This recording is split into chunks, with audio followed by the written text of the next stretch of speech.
Hello everyone, welcome back to my YouTube channel.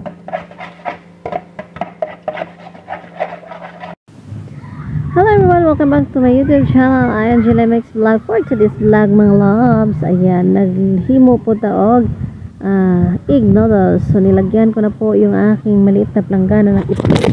At then nilagyan ko po siya ng harina at akin na po siyang hinalo-halo. Halo-halo lang tayo. Kasi yung itlog po ay medyo malansa, pero ayan, egg noodle kasi yung ginagamit ay gagawin natin, kaya tiis-tiis lang muna tayo. At syempre malapot-lapot lang yan kasi ang nilagay po dyan ay dalawang itlog lang po at yung ating harina.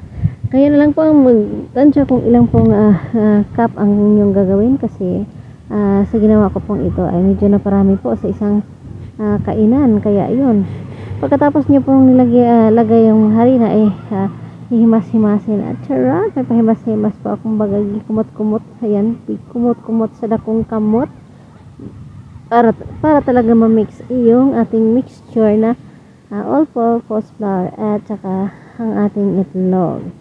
So siguraduhin lang po na talagang manunuot yung itlog doon sa ating harina. At syempre lagyan din natin ng konting tubig, hindi lang po natin ipakita dyan, no? At nilagyan po natin ng kunting asin kasi po pag damihan nyo naman ng asin, kaya kagaya ng mga fresh making mabibili natin sa mga tindahan, diba sobrang alat yung iba kasi nga nasobrahan na po yun sa asin. So kasi ano lang tong sa atin, homemade egg noodles lang po ito, kaya ayun, tansya-tansya lang po ang ating timpla na bagay lang, or swak na swak lang po sa ating panlasa. At yun nga, ang tatlong ingredients lang po dyan: itlog, harina at saka tubig. Ayan, tapos nag-add tayo ng konting asin, so himas-himasin at itatabi po natin ito, depende na po sa inyo, 1 oras, 2 oras, 3 oras hanggang sa magsawa. Kaya so yun na nga, tinakpan ko po siya kanina ng cling wrap at ngayon ay akin na po siyang binuksan after 1 hour. 1 hour lang po kasi nagmamadali po tayo kasi nga gutom-gutom na ang ating tummy. So kailangan natin i-prove sa sarili na kaya natin gumawa ng pancit for egg noodles, kasi nga hindi naman tayo dito nakakabili po ng egg noodles, or yung tinatawag baga ng fresh Mickey, kasi nga nagki-crave po ako ng egg noodles. So yun, inanuhan ko po siya ng nagawa na po tayo ng egg noodles kasi nga nagki-crave nga ako ng fresh Mickey. So habang ako po ay nagbo-voice over dito po kami sa park, nakatingin po ang tigre sa akin. Hayaan ko na siya kasi inaantok din ako kaya wala akong magawa. Kaya yun, ako dito nagbo-voice message. So after nga natin siyang pinaalsa, ayan, atin namang hinati at atin na pong pinalapad-lapad at ating pinaligid-ligiran ba. O diba, atin namang idiin-diinan yan sa sa ating roller coaster ba to?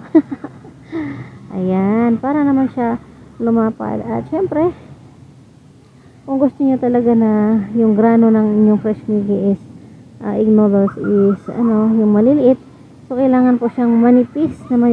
Ayan, panipisin pa and then hiwain ng ng maliliit. So ayan, pagkatapos po natin hiniwa-hiwa, so nakita naman po natin yung resulta ng ating fresh Mickey or egg noodles. So magpapakulo po tayo ng tubig, ilalagyan lang po natin ng oil at saka kunting-kunting asin. Ayan, para naman yung asin is manunuot talaga. At hindi po natin siya itatagal sa ating mainit na tubig. Kumbaga, hindi natin ito pakukuluan ng pinakamatagal. Tansyahan lang po, ayan, saglitan lang po kasi nga madurog din naman po ang ating pansit pag ating pasubraan sa kulo.